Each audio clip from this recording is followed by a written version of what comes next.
Ekitongole ekiramuzi wano mu ggwanga kyongedde amaanyi mu kaweefube w'okukomya okusaasaana kw'akawuka ka mukenenya nga bassa mu nkola ekirowoozo kya Pulezidenti Museveni eky'okufufugaza ekirwadde kino ng'omwaka 2030 tegunnatuuka. Amos Kwizera agamba nti siriimu takosa muntu ssekinnoomu wabula amaka, ebitundu n'ebyenfuna by'eggwanga nga n'olwekyo buli muntu asaana okwenyigira mu kaweefube w'okumulwanyisa. We all know HIV/AIDS and the danger it poses or the threat. It does not only affect the individual, but it affects the family, it affects community, it affects society, it affects economy, and it affects the workplace, my lord. Therefore, the need to fight, the need to prevent. Ono okwogera bino abadde mu lusiisira lw'ebyobulamu olutegekeddwa ku kkooti enkulu e Mukono mwe bakeberedde endwadde eziwerako omuli akafuba, akawuka akaleeta mukenenya wamu n'endala. Kwizera ategeezezza nti ekitongole ekiramuzi kitaddewo enkola egendereddwamu okulungamya ku ngeri y'okukendeezako n'okumalawo siriimu nga mu nteekateeka eno babudaabudde abakozi mu kitongole kino era n'okuwaaba obujjanjabi ababa balangiridde nti balina akawuka kano.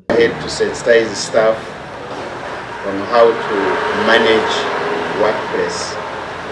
Medical financial support, my lord, is also provided on a quarterly basis to staff who have come out to declare their status.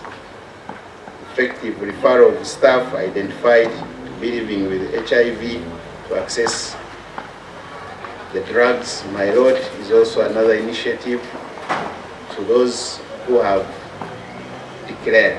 Tom Etiti nga ye mukwanaganya w'ekitongole ekya gavumenti ekya Uganda AIDS Commission ategeezezza nti ng'ebula emyaka 7 gyokka okutuuka mu mwaka 2030 wakyaliwo okusoomoozebwa naddala okw'okuboola abo abalina mukenenya. We said we are ending AIDS by 2030 and we are remaining with approximately about 7 years for ending AIDS in this country.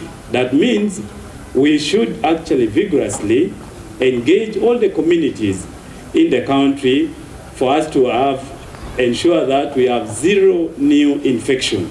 If we have zero new infection, we look after these children, they grow up, they become judicial officers like all of us who are actually negative. That is one way of actually ending AIDS.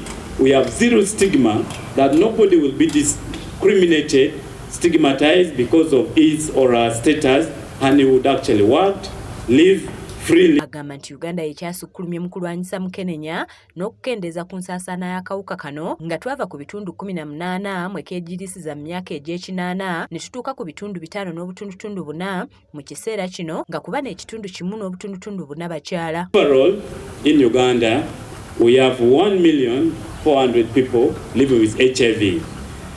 And among these, majority are women. And I was very excited when our chief guest mentioned how do we focus among our young girls and women in discharging actually our duties. We found out actually that a lot of people were... Kawesa Po yakusakidde egguli erino ku lwa KSTV Agale.